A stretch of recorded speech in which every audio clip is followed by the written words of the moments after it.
Welkom by hierdie Shabbat-uitsending by Rian Aubrey Ministries hier vanaf die gronde van Mikdash Benoni en is 'n voorreg om met jou te kan gesels. Dankie vir jou deelname en dankie dat jy deel is van ons lewe. Halleluja. Ek groet elkeen wat wyd verspreid is reg oor Suid-Afrika. Groet ek vandag in die wonderbare naam van ons Meester Yeshua. So dankie vir elke comment en dankie vir elke like en dankie dat julle die boodskappe uitstuur en dat julle dit ook share vir ander mense. So baie dankie daarvoor. Ek eer die lewende God vir mense soos julle wat absoluut 'n passie het om die lewende God te dien in gees en in waarheid. Maar nou wil ek jou bring na 'n baie belangrike onderwerp. En dit is geestelike minagting en wanorde. Want ons sien dat dit in vandag se tyd 'n absolute realiteit is, dat mense het 'n minagting vir God se woord.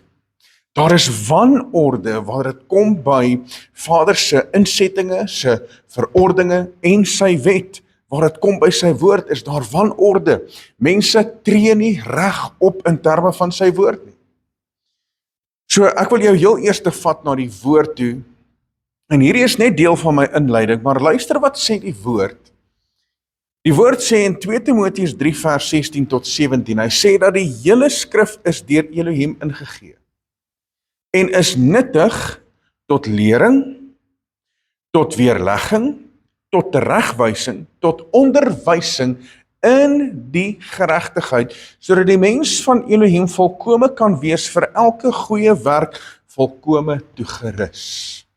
Met ander woorde, ek moet die hele woord vat, die hele woord van Genesis tot by Openbaring, en die hele woord is vir my nuttig. Dis nuttig tot lering, tot weerlegging, tot teregwysing, tot onderwysing. So, dis belangrik wat ek en jy vandag moet besef, is dat die woord leer ons. Die woord gee vir ons 'n weerlegging, en ons het dit nodig. Ons as mense het dit nodig. Die woord kom gee vir ons 'n teregwysing, want ek moet die skrif gebruik, ek moet die woord gebruik van Genesis tot by Openbaring vir teregwysing, om ons weer in lyn te bring met Vader se wil, met Vader se plan en met Vader se woord.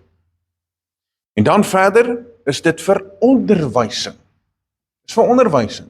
So ek en jy kan nie gevul word met die wysheid van Jahweh en geonderrig word deur Heilige Gees as ons nie by die woord bly nie. En dan is daar natuurlik 'n resultaat. So die resultaat is, soos wat ek nou vir julle gelees het, ons gebruik die woord, Elohim het die woord vir ons ingegee, is nuttig tot lering, weerlegging, teregwysing, onderwysing, en dan kom die resultaat in geregtigheid, sodat wanneer ons daardie aspekte begin toepas in ons lewe, dan bring dit ons in 'n lewe van geregtigheid. Wat is verder die resultaat? Dit is om volkome te wees, volkome toegerus. Want jy sien, ek en jy het nou natuurlike dienswerk. Ek en jy het nou natuurlik 'n manier hoe ons met mense moet werk. So ons moet volkome toegerus wees in die woord. So daarom gaan ons vandag die woord gebruik, sodat ons eie lewenswandel kan kom beproef. Ons moet ons eie lewenswandel beproef. Nou daar's vergelykings wat ek gaan maak vandag. Daar is sekere vergelykings wat ons kan vat uit die woord uit met betrekking tot ons lewe vandag. En daar is nou natuurlik 'n geestelike kondisie. Elkeen van ons het 'n geestelike kondisie. Elkeen van ons. Ek het 'n geestelike kondisie, jy het 'n geestelike kondisie, en nie almal van ons se geestelike kondisie is dieselfde nie. So daar's 'n geestelike kondisie en ons vergelyk die geestelike kondisie van die tye in die woord met vandag se tyd se geestelike kondisie. So met ander woorde, ek kan die woord vat en ek kan lees en ek kan gebeurtenisse en karakters en dinge uithaal uit die woord uit, wat nou natuurlik vir my gegee is as lering, as teregwysing, as weerlegging, as onderwysing. Ek kan dit vat en ek kan my eie lewe daaraan vergelyk om dan te bepaal, maar hoe lyk my lewe? Right, nou wil ek jou vat na ons skrifgedeelte vir vandag. En dis in 1 Samuel 1 Nou hou jou vinger by die boek van 1 Samuel, want ons gaan daar 'n paar verse hanteer. So heel eers gaan ons lees 1 Samuel 1 vers 12 tot 13. 1 Samuel 1 vers 12 tot 13. Luister wat sê die woord. En toe sy lank gebid het voor die aangesig van Jahwe en Eli op haar mond ag gegee het, want Hanna het in haar hart gespreek, net haar lippe het geroer, maar haar stem kon nie gehoor word nie, het Eli gedink dat sy dronk was. Sjoe, wat 'n toestand. Wat 'n toestand. So hier sê die woord dat hier's 'n vrou met die naam van Hanna. Hanna kom in die teenwoordigheid van Jahwe en Eli kyk na haar en Eli hou haar dop en sy's besig om te bid en weet jy wat sy verklaring maak Eli? Eli dink dat sy was dronk. Nou wie was Eli? Eli was nou natuurlik die hoofpriester oor die volk van Jahwe. Hy is aangestel om die heilige dinge van Jahwe te hanteer. Hy's aangestel om die volk te leer en te onderrig van Jahwe, sy insettinge, sy verordeninge en sy wet.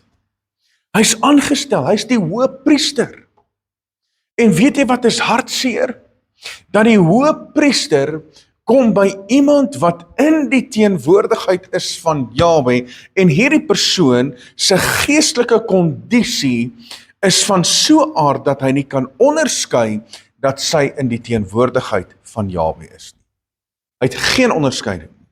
Hy het geen onderskeiding oor die teenwoordigheid van Jahwe nie. Geen.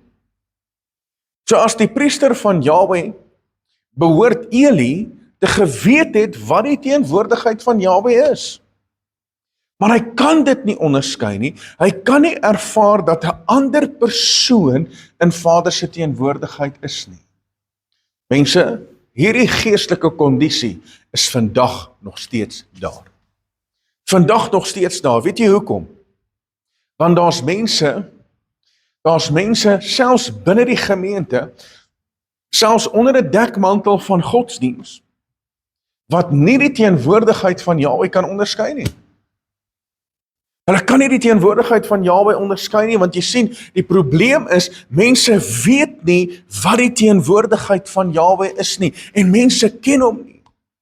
En daar is nou natuurlik 'n ding soos die natuurlike mens waarvan die woord praat, en hy sê dit in 2 Korintiërs 2 vers 14 tot 15, en Paulus skryf hierso, en hy sê, die natuurlike mens neem die dinge van die gees van Elohim, sy teenwoordigheid, nie aan nie, want dit is vir hom dwaasheid. Met ander woorde, iemand wat aards is, iemand wat vleeslik is, iemand wat nie geestelik gedrewe is nie, iemand wat natuurlik is, met ander woorde, hy's onbekeerd, of hy het nie die gees van God nie, is eintlik een en dieselfde ding. Want, as jy waarlik tot bekering gekom het, het jy die gees van die lewende God in jou lewe. En weet jy wat gebeur? So 'n persoon kan nie die teenwoordigheid van die lewende God verstaan nie. Kan dit nie onderskei nie. Hy sê die natuurlike mens neem die dinge van die gees van Elohim nie aan nie, want dit is vir hom dwaasheid en hy kan dit nie verstaan nie, omdat dit geestelik beoordeel word, maar die geestelike mens beoordeel wel alle dinge, selfs egter word hy deur niemand beoordeel nie. So met ander woorde, Eli, wat die hoofpriester is, en eintlik het hy 'n amp, en eintlik het hy 'n werk wat hy moet verrig, en eintlik het hy 'n spesifieke taak op sy skouers, en hy moet weet wie die God van hemel en aarde is, en hy moet weet wat is Vader se teenwoordigheid. En nou is daar iemand anderste in Vader se teenwoordigheid besig om te bid, en hierdie persoon het 'n koneksie met die skepper van hemel en aarde, en weet jy wat? Eli kyk na die persoon en dink, oor, jy's dronk man, wat gaan met jou? Hoekom hou jy nie op om wyn te drink nie, want jy's dronk en nou kom jy in die tabernakel in en jy's dronk. Dis wat Eli dink. Maar Eli besef nie, maar hierdie persoon is besig om in 'n verhouding in die teenwoordigheid van Jahwe te connect.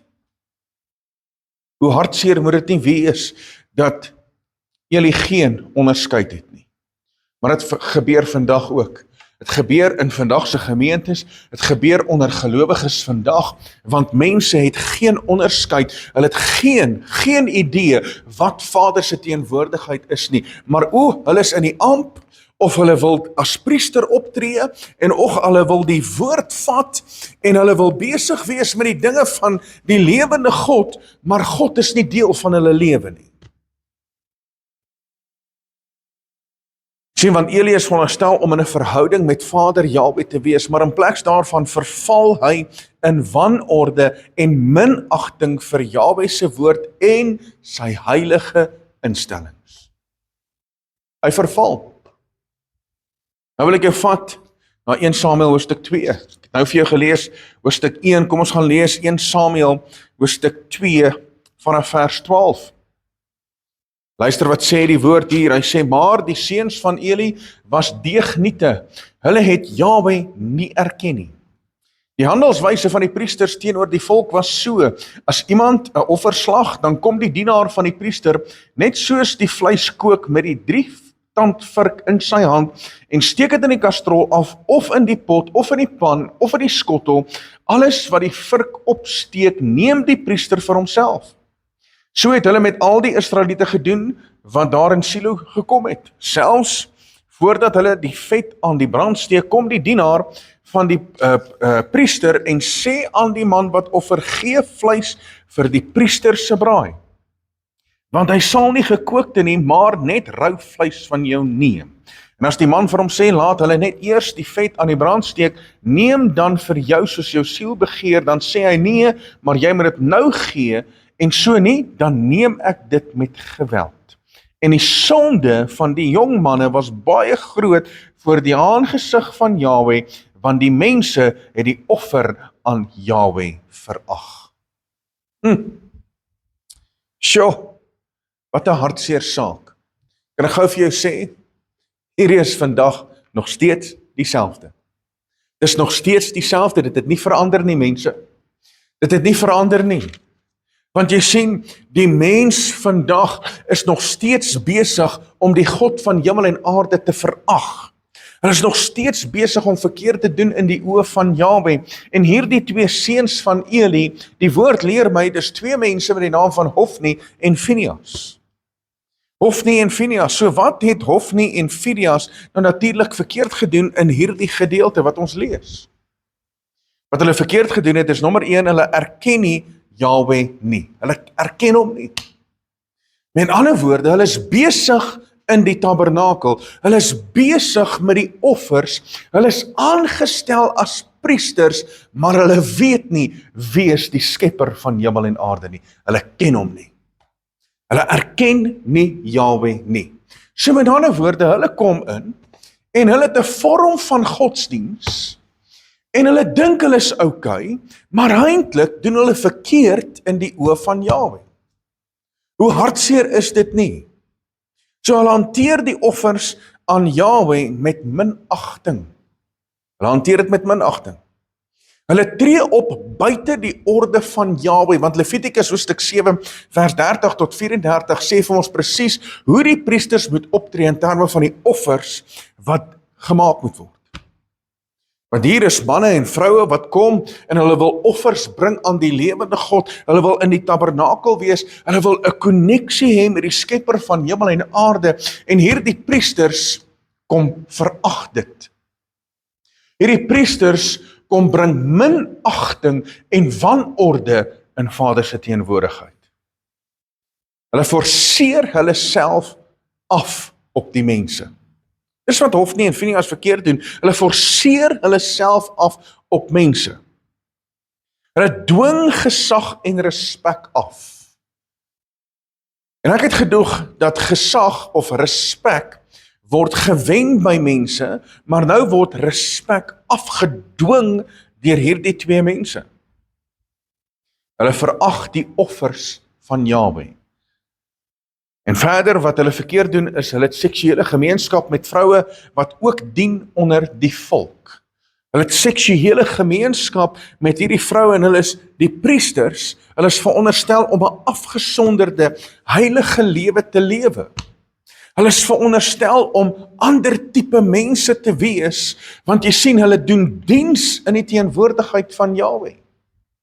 Maar jy sien, in vandag se tyd is dit presies dieselfde, want daar is mense wat in diens staan in die heilige dinge van Jahwe, wat heeltemal verkeerd funksioneer. Heeltemal verkeerd funksioneer. En hulle is besig om die offers aan Jahwe te verag, en hulle is besig om gesag te dwing en respek af te dwing op mense wat eintlik nie daar is nie. En ons sien dat seksuele gemeenskap met vroue gaan ook vandag dis die norm onder die gemeentes, want jy sien, gemeentes is nou maar okay daarmee as jy saam bly en saam slaap en sommer as jy 'n selfde geslag verhouding het en dan word man en man getrou en vrou word getrou en dan is dit pastore of herders of leraars of dominees wat dit doen en dan is hulle okay daarmee.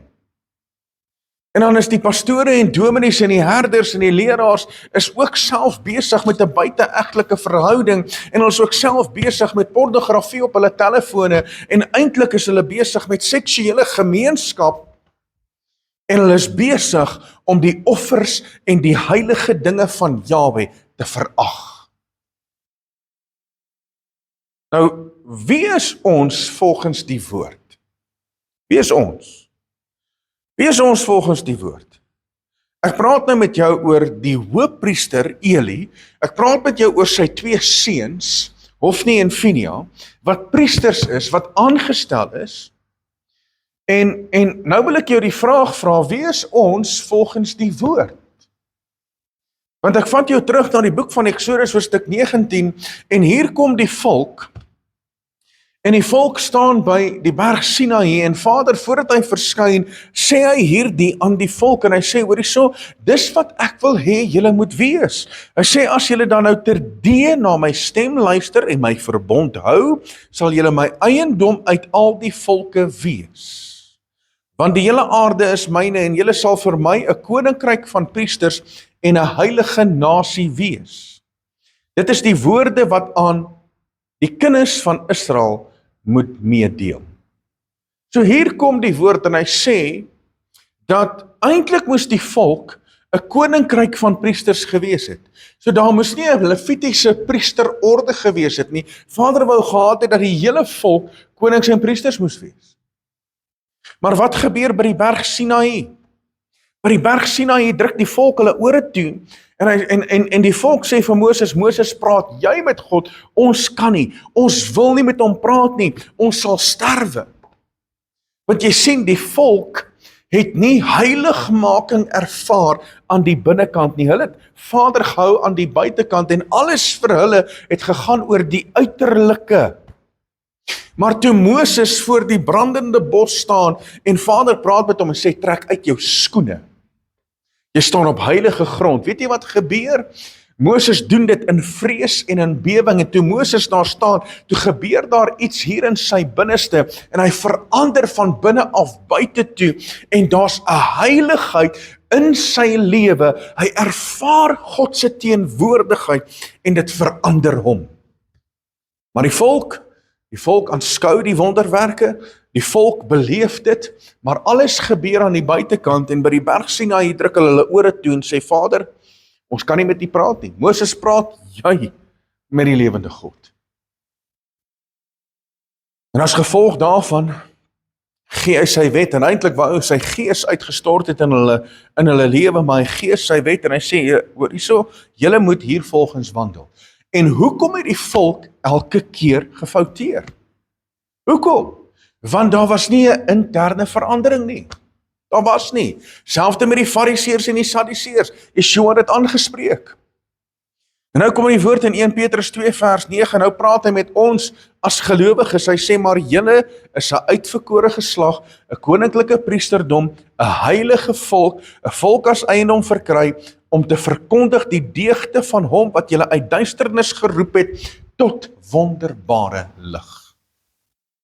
So ons is uit duisternis geroep. Ons is veronderstel om ons lig te laat skyn. Ons is veronderstel om 'n heilige volk te wees, 'n koninklike priesterdom, 'n uitverkore geslag. Met ander woorde, ons moet anders te funksioneer. Maar wat doen die mens vandag? Die mens gaan nog steeds terug na sy normale weë en hy's nog steeds besig met sonde en ongeregtigheid. En weet jy wat die enigste verskil is? Ons doen dit nou onder 'n dekmantel van geloof. Want dis mos nou oukei. Want jy sien, die kerk sit rookkamers en die kerk sit 'n biertuin op en die kerk doen 1000 dinge, so dan moet dit seker maar oukei wees. Maar jy sien, die priesters is besig om die heilige dinge van Jahwe te verag. En ons as priesters, ons as 'n koninklike priesterdom doen presies dieselfde. Mense, ek wil met jou praat vandag, want hierdie is vir my 'n baie ernstige boodskap, want ons moet ons lewe kom ondersoek, ons moet die vergelyking maak tussen wat gebeur in die Ou Testament, die gebeurtenisse en wat gebeur in ons eie lewe, want jy sien, ons moet die teenwoordigheid van Jahwe kan onderskei, maar mense kan dit nie onderskei nie. Hulle het geen idee wie die skepper van hemel en aarde is. Ek het al gesien, terwyl ons samekomste het, en ons kom by mekaar, en ons is besig om te bid, en ons is besig om die lewende God te aanbid, en ons sing tot eer van sy naam, dan kan jy sien waar mense koneksies maak met die skepper van hemel en aarde. Jy kan sien hoe mense in sy teenwoordigheid is, dan staan daar ander mense met hulle hande gevou, en dink hulle, alraai, maar wat gaan hier aan? Okay, ek kan nie verstaan hoekom sing mense so nie, ek kan nie verstaan hoekom lig hulle hande op nie, ek kan nie verstaan hoekom huil hierdie persoon nie, en ek kan nie verstaan wat hier aangaan nie, want dis mense wat geen koneksie met die lewende God het nie. Hulle godsdiens is net aan die buitekant, en hulle kan die gees van God nie onderskei nie. Want jy sien, mense vandag tree nog steeds op, soos 'n Hofni en Phinehas. Hulle tree nog steeds op. Want mense het geen idee wat die God van hemel en aarde is nie. Hier sê die woord, Hosea 4 vers 6, Jesus, ons ken hierdie skrif so goed. Hy sê, my volk gaan ten gronde weens 'n gebrek aan kennis. Omdat jy die kennis verwerp het, sal ek jou verwerp, sodat jy vir my die priesterampt nie sal bedien nie. Met ander woorde, jy as individu, as 'n koninklike priesterdom, Vader sê, ek gaan dit van jou af wegneem. Weet jy hoekom? Want jy ken my nie. Jy weet nie wie ek is nie. Omdat jy die wet van jou Elohim vergeet het, sal ek ook jou kinders vergeet. En dan kry ek die boodskappe en oproepe, pastoor, my kinders is verlore, my huishouding val uit mekaar uit. En dan dink ek, maar hoe gebeur so iets? Dan kom ek agter, maar dis mense wat geen kennis het oor die lewende God nie. Wat is hierdie woordjie kennis? In Hosea hoofstuk 4 vers 6, wat is hierdie woordjie kennis? Die Hebreëse woord daarvoor is yada, en yada beteken intimiteit, verhouding in gehoorsaamheid. Dis wat dit beteken. Met ander woorde, Vader sê eintlik vir ons, my volk gaan ten gronde weens aan 'n gebrek aan intimiteit en gehoorsaamheid, of 'n verhouding in gehoorsaamheid. En omdat jy die intimiteit en my verhouding in gehoorsaamheid verwerp het, sal ek jou verwerp. Want jy sien, Vader soek intimiteit, en die oomblik wanneer ons intimiteit met hom het, dan weet ons wie hy is, dan kan ons die gees begin onderskei, dan kan ons die belangrike dinge, die heilige dinge van Jahwe begin onderskei, maar mense het geen idee wie die skepper van hemel en aarde is nie. Nou sê Yeshua in Matteus 12:22 vers 29, Matteus 22 vers 29, toe antwoord Yeshua en hy sê vir hulle, julle dwaal, omdat julle die skrifte nie ken nie, en ook nie die krag van Elohim nie. En weet jy wat? Hofni en Phinehas het gedwaal. Eli het gedwaal.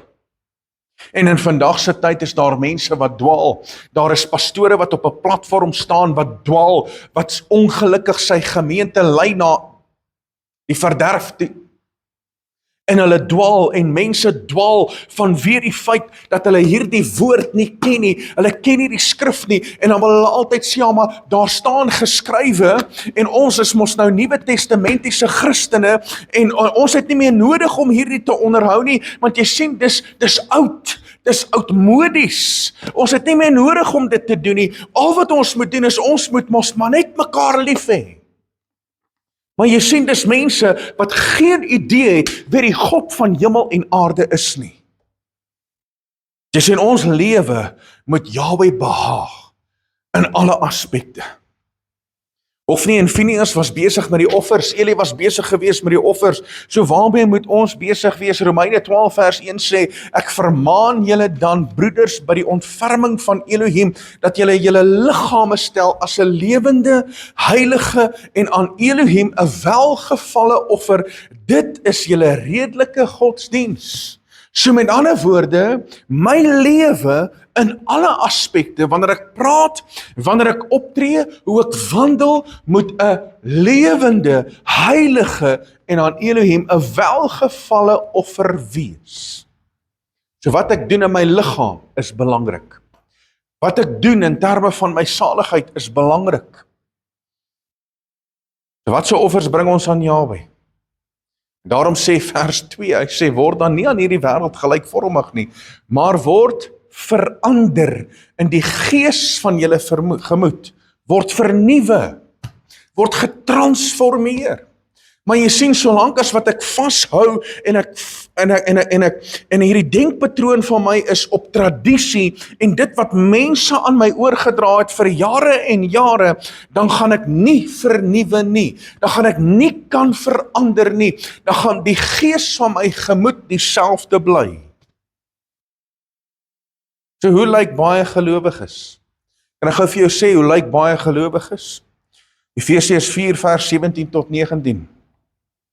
Dit sê en betuig ek dan in Jahwe, dat julle nie meer moet wandel, soos die ander heidene ook wandel, in die verdwaasheid van hulle gemoed, mense wat verduister is in die verstand, en vervreemd van die lewe van Elohim, deur die onkunde wat in hulle is, vanweer die verharding van hulle hart, wat ongevoelig geword het, en hulle oorgegee het aan ongebondenheid, om in hebsug alle onreinheid te bedrywe. Dis hoe gelowiges lyk, net so terloops. Net so terloops. Dis hoe gelowiges lyk. Want jy sien, ons is mos nou Nuwe Testamentiese Christene, maar jy sien, mense het geen idee wat die woord kom sê nie. Geen idee nie. Ek praat met iemand wat in die bediening is, al vir jare en jare. Ek praat met 'n pastoor, en ek deel sekere goed met hom uit die woord uit, en hy sê, weet jy wat, ek het dit nooit geweet nie. En ek besef, maar weet jy wat, dis soveel mense, dis soveel pastore wat op 'n platform staan, dis soveel mense wat in die gemeentes is, wat onder 'n dekmantel van godsdiens funksioneer, dis soveel mense wat vervreemd is van die lewe van die lewende God, vanweer die onkunde in hulle lewe. Want ons het die woord. Mense, ons het die woord, maar ons lees hom nie.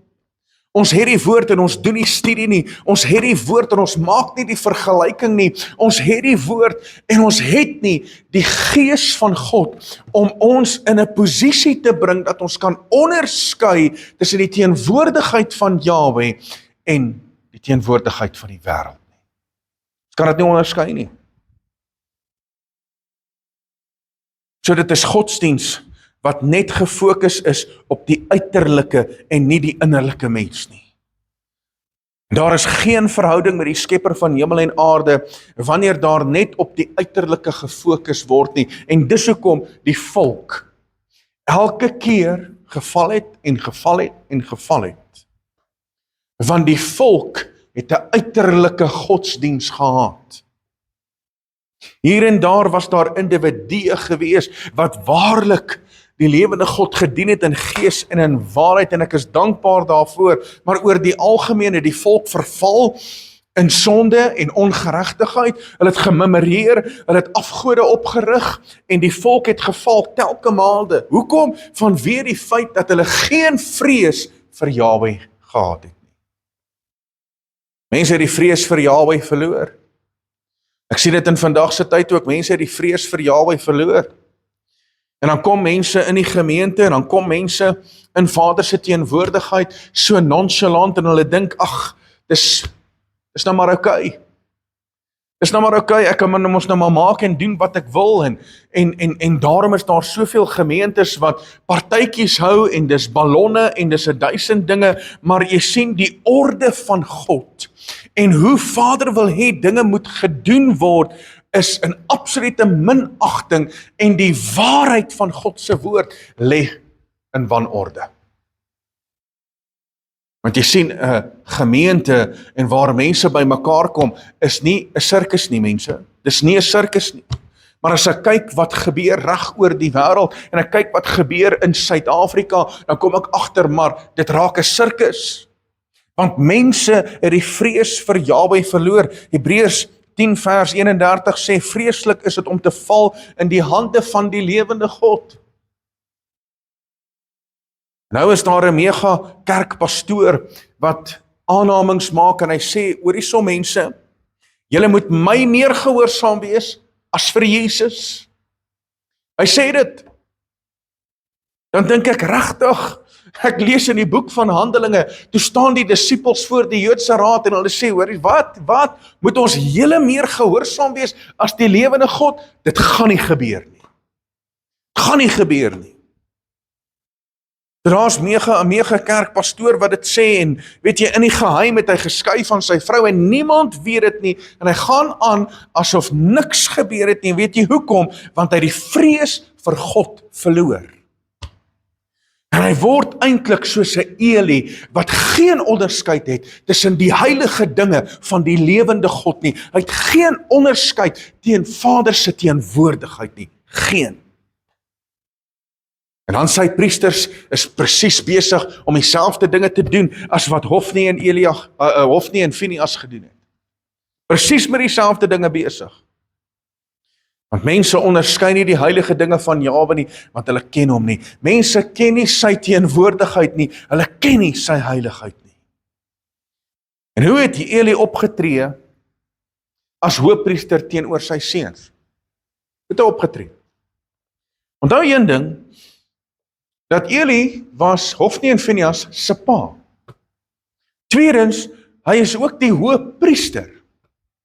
So nou hy het niks gedoen teenoor sy seuns nie, niks. En as gevolg daarvan, het Vader hom ontneem uit sy posisie uit. Maar jy sien, as gevolg van sy geestelike kondisie, as gevolg van Eli se geestelike kondisie, kon hy niks gedoen het nie. Hy kon niks gedoen het nie, want Eli se geestelike kondisie was van so aard, dat hy het presies dieselfde gedoen as Hofni en Phinehas. Sy geestelike kondisie kon hy hulle nie gereprimand het nie. En as gevolg van sy geestelike kondisie veroorsaak dit dat sy kinders verval in hulle geestelike kondisie.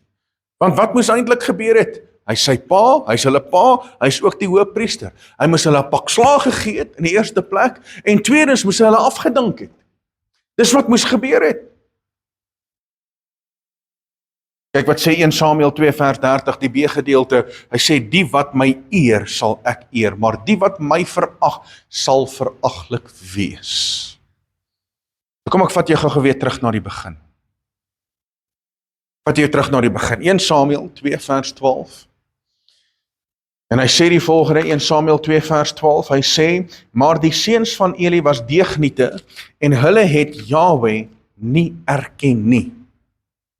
Nou die Engelse vertaling is dit so bietjie anderste. Die Engelse vertaling sê, 2 Samuel 2 vers 12, now the sons of Eli were sons of Belial, they knew not Yahweh. They knew not Yahweh. So wat beteken Belial? Wat beteken dit?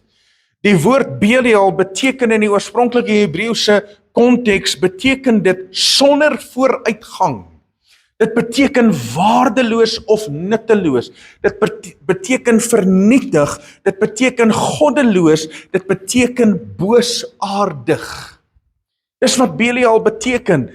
So met ander woorde, Eli se twee seuns, Hofni en Phinehas, was twee seuns gewees en hulle was seuns sonder vooruitgang. Hulle was seuns wat waardeloos en nutteloos was. Hulle was seuns wat vernietiging veroorsaak, seuns wat goddeloos en boosaardig funksioneer. Dis wie hulle was. Dis wie hulle was. En wie is Belial? Wie is Belial? Belial is die engel van duisternis. Die leier van bose magte word geassosieer met onreinheid, met wanorde, met misleiding, en bind mense deur sonde en seksuele onreinheid en verval. En dis wie Belial is. En ek kan vandag vir jou sê, mense, as jy kyk na die stand van mense, van godsdiens, van individue in hulle geestelike kondisie, dan is hulle presies soos Hofni en Phinehas en Eli, en hulle is mense sonder vooruitgang, hulle is mense wat waardeloos en nutteloos is, vernietiging en goddeloosheid en boosaardig funksioneer. Weet jy hoekom? Want in soveel mense se lewens en onder die dekmantel van godsdiens en in baie kerke reg oor hierdie wêreld is die gees van Belial besig om verwoesting te saai in mense se lewens. En daar is 'n engel van duisternis. Ek en my vrou gaan die een dag per uitnodiging gaan ons na 'n gemeente toe. En nou is daar groot predikers oor see is toe daar wat nou daar bedien en 'n ander pastoor nooi ons om soontoe te kom en ons gaan toe per uitnodiging en nou staan ons daar en dit is 'n groot 5000 sitplek auditorium en nou staan ons in die ingangsportaal van hierdie massiewe gemeente en nou staan ons daar en ek onderskei onmiddellik, is iets fout, ek onderskei die duisternis wat daar plaasvind. Ek onderskei die bose geeste wat daar funksioneer. Ek sê vir my vrou, ek sê hoor hierso, hier's groot fout. Hier's groot fout. Nou wag ons in die ingangsportaal en die deure gaan oop en toe die deure oop gaan, ek sê vir haar, hoor hierso, ons sit sommer hier naby waar ons kan opstaan en loop, want toe weet ek al. Want jy sien die gees van God is so getrou. En ons gaan sit en hulle begin met die musiek en hulle noem dit worship en hulle begin met die musiek en dit was 'n kwessie van 3 minute. Nog nie eens die eerste liedjie klaargemaak nie. Ek sê vir my vrou, kom ons loop. En ons stap daar uit. Weet jy hoekom? Want daar's 'n botsing met dit wat daar plaasvind en my gees. Weet jy hoekom? Want Belial is daar. Daar's 'n engel van duisternis. En daar's 'n engel van duisternis onder mense se lewens en dis hoekom Yeshua ook met die leiers van daardie tyd, die godsdienstleiers van daardie tyd reguit gepraat het. En hy sê, Matteus 23 vers 25 tot 26, hy sê, wee julle skrifgeleerdes en fariseërs, geveinsdes, net so terloops, met wie praat hy? Hy praat met skrifgeleerdes, hy praat met fariseërs, hy praat met die godsdienstleiers van daardie tyd. En hy sê vir hulle, julle is geveinsdes, want julle maak die buitekant van die beker en die skottel skoon, maar die binnekant is vol roof en onmatigheid. Blinde fariseërs, maak eers die binnekant van die beker en die skottel skoon, sodat ook die buitekant daarvan kan skoon word. So Yeshua sê by implikasie, hy sê, ouens, julle het 'n uiterlike godsdiens, maar jy het geen idee wie ek is nie. Jy het geen idee wie die God van hemel en aarde is nie. So ons uiterlike godsdiens gaan ons nêrens bring nie. Jou innerlike verhouding met Yeshua is wat belangrik is. Mense, en ek wil hierdie by jou laat vandag, want dit is so belangrik dat ek en jy sal verander van binnekant af buite toe. Maar jy sien Hofni en Phinehas en Eli het so opgetree, hulle het geen idee gehad wie die God van hemel en aarde is nie. En dit maak my hart seer om vandag te sien en te kyk na mense se lewens en na die godsdiens wat vandag plaasvind reg oor Suid-Afrika en die wêreld. Dan kom ek agter, maar dis dieselfde patroon wat Hofni en Phinehas gevolg het, en dis dieselfde patroon wat Eli gevolg het. En weet jy wat was hulle gevolg? Weet jy wat was die resultaat van hulle bediening? Hulle het gesterwe. Vader het dit ontneem. Want dis tog wat hy sê, as jy my verag, en jy ken my nie, en jy gaan voort met jou onkunde teenoor my, gaan ek die priesterampt van jou ontneem. So dis hartseer. Mense se lewens is vandag verwoes vanweë godsdiens, vanweë 'n voorgee van mense wat iets is, en hulle is nie eintlik dit nie. Ek wil jou terugbring na die woord toe. Ek wil jou terugbring na die gees van God. Ek wil jou terugbring na jou knieë, dat jy sal weet dat daar is 'n God in die hemel, en weet jy wat, ek en jy moet hom vrees. En ons moet hom dien in gees en in waarheid, en ons moet 'n intieme verhouding met hom hê, 'n verhouding van gehoorsaamheid. En wanneer ons daai verhouding in gehoorsaamheid het, weet jy wat, die resultaat is, hy's altyd met ons. En hy seën ons, en hy bereik sy goddelike doel in my en jou lewe. Halleluja, halleluja. Ek wil saam met jou bid, net vir 'n oomblik. Ek wil saam met jou bid, net daar waar jy is. Kom ons bid saam. Vader, ons kom vandag na U toe, in die wonderbare naam van ons Meester Yeshua. En ons besef, Vader, U kom praat met ons ernstig vandag uit hierdie gedeelte van U woord. Vader, lank genoeg is daar Hofnies en Phinehas wat in hierdie land en hierdie wêreld funksioneer onder 'n dekmantel van godsdiens. Maar Vader, ons kom bind die werke van die vyand vandag, wat net wil hê dat mense moet 'n uiterlike godsdiens hê, en hulle mis die waarheid van God se woord, hulle mis U teenwoordigheid, hulle mis U krag, en hulle mis die waarheid. Vader, ek kom vandag teen hierdie gees van Belial wat in soveel mense se lewe manifesteer, en ons bind sy werke, ons breek dit vandag in die naam van ons Meester Yeshua. Vader, ons ontbind die gees van God op ons lewe, sodat wanneer die gees van Jahwe intrek, dat die engel van duisternis sal vlug, dat hy die leier van bose magte, dat hy sal pad gee uit ons lewe uit. Vader, ek kom teen alle onreinheid, ek kom teen alle wanorde, ek kom teen alle misleiding in die naam van ons Meester Yeshua, en dat mense die waarheid sal begin raak sien, dat mense U sal begin leer ken in die grootheid van U krag, die grootheid van U opstanding. Vader, ek bid vir 'n intieme verhouding. Vader, 'n verhouding wat gesleutel is in die waarheid en in die gees. Vader, dat mense 'n koneksie met U sal hê. Vader, dat wanneer mense by mekaar kom en hulle sak op hulle knieë, Vader, dat U teenwoordigheid hulle sal oorweldig, of dit nou hier is, of dit nou by die huis is, of dit nou in die voertuig is. Vader, bid ek dat die gees van God ons sal oorweldig, en dat ons U sal ken vir wie U is. Dankie, Vader, dat U ons kom leer. Dankie, Vader, dat U ons vandag kom onderrig. Vader, soos wat U woord sê, dat die hele woord is ingegee tot lering, weerlegging, teregwysing en onderwysing. En Vader, U kom doen dit vandag. U kom leer ons. Vader, U gee weerlegging deur U woord. U kom gee teregwysing. U kom gee onderwysing in ons lewe vanweë U woord. En Vader, die resultaat moet blywend wees in ons lewe, sodat ons 'n lewe van geregtigheid kan hê, dat ons volkome kan wees en volkome toegerus vir elke goeie werk.